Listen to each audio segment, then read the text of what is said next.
এক গ্রামে ভীমলা নামে একজন মহিলা বাস করত। তার দুইটি সন্তান, একটি ছেলে আর একটি মেয়ে। তার বড় মেয়ের নাম রূপা আর ছোট ছেলের নাম রতন। রূপা অনেক দয়ালু, খুব ভালো মেয়ে, কিন্তু রতন অনেক দুষ্টু, অলস এবং তার মায়ের মতো লোভী। সে কোনো কাজকর্ম করতো না, শুধু পড়াশোনা করত আর তার বন্ধুদের সঙ্গে এখানে ওখানে ঘোরাঘুরি করে সময় নষ্ট করত। তবুও ভীমলা তার ছোট ছেলে রতনকে অনেক ভালোবাসতো, কারণ ও তার নিজের ছেলে আর রূপা তার সৎ মেয়ে।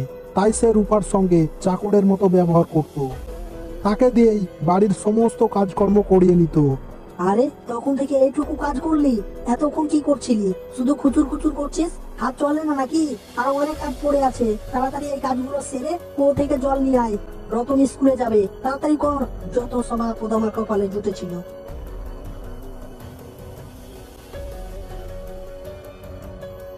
আরে বাবা রতন, ঘুম থেকে উঠে গেছো? এসো এসো বাবা, আমি তোমাকে নিজের হাতে খাইয়ে দিচ্ছি। আর রূপা তাড়াতাড়ি করে তার মায়ের কথা মতো সমস্ত সংসারের কাজ করে ফেলে। মা মা, আমিও স্কুলে যাব, পড়াশোনা করব। মা মা, আমি স্কুলে যাব, পড়াশোনা করব। পড়াশোনা করে কি চাঁদা তুলবি শুনি? তোকে আর স্কুলে যেতে হবে না, তুই তোর নিজের গিয়ে কাজ কর। আর তুই স্কুলে গেলে আমার এই সংসারের কাজগুলো কে করে দেবে শুনি? তোর মরা মা এসে করে দেবে? মা মা, আমি স্কুলে যাব। কত একবার মা আমার বাড়ির আবদার পেয়েছে, স্কুলে যাবে। যা পালা এখান থেকে, তাড়াতাড়ি জল নিয়ে আয়। এই শুনে রূপা অনেক দুঃখী হয়ে জল নেওয়ার জন্য কুয়োর দিকে যেতে শুরু করে। আর কুয়োর কাছে এসে যখনই জল নিতে যাবে তখনই পা স্লিপ করে সে নিচে পড়ে যায় আর তার হাত থেকে কলসিটি কুয়োর মধ্যে পড়ে যায়। এই দেখে সে তাড়াতাড়ি করে তার ঘরে এসে তার মাকে বলে, মা, আমি জল নিয়ে আসতে পারলাম না, কলসি কুয়োর মধ্যে পড়ে গেছে। কি, কুয়োর মধ্যে ফেলে দিয়েছিস? কুয়োতে তুই পড়ে মরলি না কেন?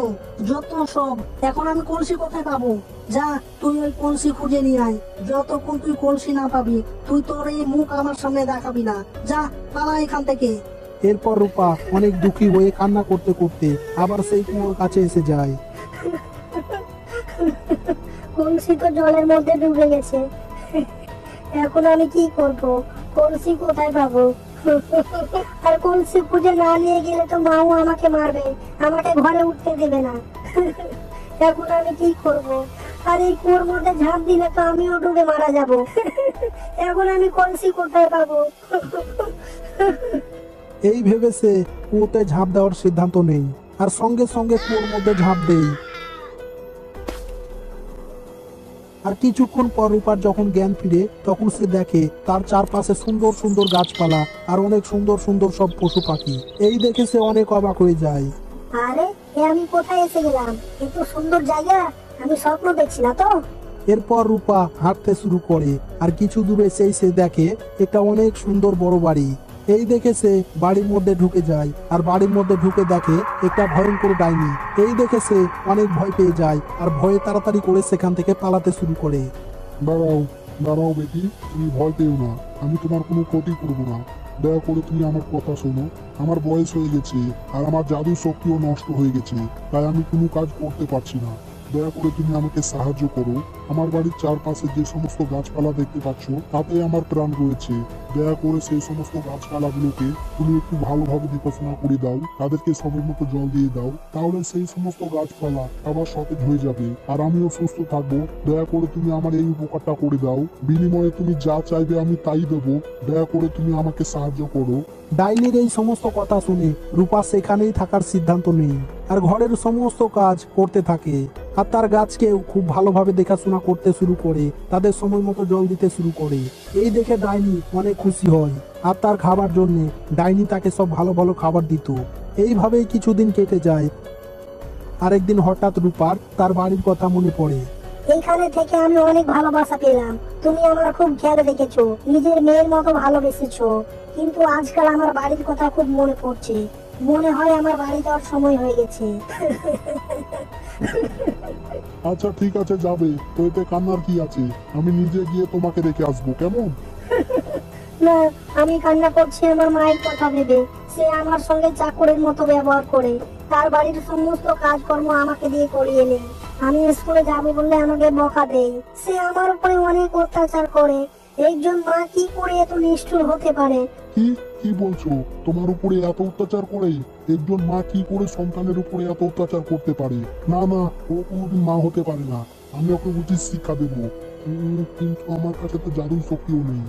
কি যে করি। আচ্ছা ঠিক আছে, তুমি আমার এই আংটিটা নিয়ে যাও। যখন তুমি কোনো বিপদে পড়বে এই আংটি কুয়োর মধ্যে ফেলে দেবে, সঙ্গে সঙ্গে আমি সেখানে হাজির হয়ে যাব। আমার কাছে যেহেতু জাদুর শক্তি নেই, তাই আমি তাদেরকে সাজা দিতে পারবো না, কিন্তু হ্যাঁ তাদেরকে ধমকি দিতে তো পারবো। চলো তোমাকে রেখে আসি। এই বলে ডাইনি তাকে একটি আংটি দেয় আর তার জাদুই দরজার কাছে এসে তাকে তার সেই কলসি ফিরিয়ে দেয়। এই নাও বেটি, তোমার সেই কলসি। আর তুমি এতদিন যে কাজ করলে তাতে আমি অনেক খুশি হয়ে আমার রাখা কিছু সোনা দিলাম। যাও তুমি এইগুলো নিয়ে যাও। আর ধীরে ধীরে জাদুই দরওয়াজা বন্ধ হয়ে যায়। এরপর রূপা দেখে তার বাড়ির পাশের সেই কুয়োর পাশে দাঁড়িয়ে। এরপর রূপা তার ঘরে এসে যায় আর এতগুলো সোনা দেখে তার সৎ মা আর তার ভাই অনেক অবাক হয়ে যায়। আরে বেটি, তুমি এতদিন কোথায় ছিলে? তোমার জন্য আমরা কত চিন্তা করেছি জানো, তোমাকে বলে বোঝাতে পারবো না। তোমার জন্য আমরা কত কান্না করেছি, এখানে ওখানে খোঁজাখুঁজি করেছি, আর আজ তুমি আসছো। যাক, সেসব কথা এখন থাক। আচ্ছা মা, বলো তো তুমি এতগুলো সোনা কোথায় পেলে? এরপর রূপা তার মাকে সমস্ত কথা খুলে বলে। এই শুনে তার সৎ মায়ের মনে অনেক লোভ হয়। আর পরের দিন সকালে তার ছোট ছেলে রতনকে ডেকে বলে, বাবা রতন, তুমি এসে গেছো। তোমার কথা ভাবছিলাম। তুমি এক কাজ করো, রূপা যেহেতু বেশি সোনা নিয়ে আসতে পারেনি, তাই তুমি সেখানে যাও আর ডাইনির কাছ থেকে অনেকগুলো সোনা নিয়ে এসো। যাও, তাড়াতাড়ি কলসি নিয়ে সেই কুয়োর কাছে যাও আর কুয়োর মধ্যে কলসি ফেলে দেবে, আর সঙ্গে সঙ্গে তুমিও ঝাঁপ দেবে। আর হ্যাঁ, তুমি যাতে বেশি করে সোনা নিয়ে আসতে পারো সেই জন্য আমি তোমাকে বড় কলসিটা দিচ্ছি। তুমি এই কলসিটা নিয়ে যাও। এরপর রতন বড় কলসি নিয়ে সেই কুয়োর মধ্যে ঝাঁপ দেয়। এরপর তারও যখন জ্ঞান ফিরে আসে তখনই সে তাড়াতাড়ি করে উঠে ডাইনির ঘরের দিকে যেতে শুরু করে। ডাইনিজি, শুনলাম তোমার নাকি কাজের লোক দরকার, সেই জন্য আমি এসেছি। বলো আমাকে কি করতে হবে? আচ্ছা বাবা, তুমি আমার গাছগুলোকে ভালোভাবে দেখাশোনা করবে, গাছগুলোকে সময় মতো জল দেবে, এটাই তোমার কাজ। যাও কাজে লেগে পড়ো। ও, এই কাজ? আচ্ছা ঠিক আছে ডাইনিজি, আমি এক্ষুনি কাজে লেগে পড়ছি। এই বলে সে কাজে লেগে যায়। আর প্রথম দিন তো সে ভালোভাবেই কাজ করে, আর পরের দিন সে সকালে উঠতেই পারেনি। এই দেখে ডাইনি অনেক রেগে যায় আর তাকে উঠিয়ে বলে, মনে হয় তোমার বাড়ি যাওয়ার সময় হয়ে গেছে, তুমি এখন যেতে পারো। চলো আমি তোমাকে রেখে আসি। এই শুনে রতন অনেক খুশি হয়, এটা ভেবে যে সে এবার অনেক সোনা পাবে আর অনেক ধনী হয়ে যাবে। এরপর ডাইনি জাদুই দরজার কাছে এসে তাকে তার কলসি ফিরিয়ে দেয়। এই নাও, তুমি এতদিন যে কাজ করেছো তার উপহার। এরপর রতন অনেক খুশি হয়ে কলসি নিয়ে দেখে পুরো কলসি গোবরে ভর্তি। এই দেখে সে অনেক রেগে যায় আর সঙ্গে সঙ্গে জাদুই দরওয়াজাও বন্ধ হয়ে যায়। এরপর সে অনেক রেগে গিয়ে তার বোন রূপাকে মারতে শুরু করে। এই, তোর জন্য আজকে আমার এই অবস্থা। তুই যদি সোনা নিয়ে না আসতি তাহলে মাও জানতে পারতো না আর আমাকেও পাঠাতো না। আজ আমি তোকে মেরেই ফেলবো। তোর জন্য আমাকে এত অপমান সহ্য করতে হয়েছে। গোবর দিয়ে আমাকে অপমান, এর বদলা আমি তোর উপর দিয়েই নেবো। আজ আমি তোকে ছাড়বো না, মেরে কুয়োর মধ্যে ফেলে দেবো। না ভাই, দয়া করে তুমি আমাকে মেরো না, আমাকে ছেড়ে দাও। মামা, তুমি ভাইয়াকে বলো না আমাকে ছেড়ে দিতে, সে যেন আমাকে না মেরে ফেলে। দয়া করে তুমি আমাকে ছেড়ে দাও, আমাকে মেরো না। তোর জন্য আমার ছেলে অপমান হয়েছে, তোর বেঁচে থাকার চাইতে মরে যাওয়া অনেক ভালো। আপদ একটা। এরপর রূপার হাত থেকে ডাইনির দেওয়া সেই আংটি কুয়োর মধ্যে পড়ে যায় আর সঙ্গে সঙ্গে সেখানে ডাইনি এসে যায়। এই, তোরা আবার রূপার উপরে অত্যাচার করছিস। আজ আমি তোদের ছাড়বো না, তোদেরকে আজ আমি মেরেই ফেলবো। এই সব দেখে তারা দুজনেই অনেক অবাক হয়ে যায় আর বলে, না না ডাইনিজি, আমাদের ভুল হয়ে গেছে। দয়া করে তুমি আমাদের মেরো না, আমাদের ক্ষমা করে দাও। আচ্ছা ঠিক আছে, আমি তোদের ছাড়তে পারি একটি শর্তে। আজ থেকে তোরা বাড়ির সমস্ত কাজকর্ম করবি আর রূপাকে স্কুলে পাঠাবি। বল রাজি? আচ্ছা ঠিক ঠিক আছে ডাইনিজি, তুমি যা বলবে তাই আমরা করব। আমরা রূপাকে স্কুলে পাঠাবো, তাকে দিয়ে আমাদের আর কোনো কাজ করাবো না। তাকে খুব ভালোবাসবো। দয়া করে তুমি আমাকে মেরো না, আমাদের ছেড়ে দাও। এরপর ডাইনি সেখান থেকে চলে যায়। এরপর তারা সবাই মিলে ভালোভাবে এক হয়ে থাকতে শুরু করে।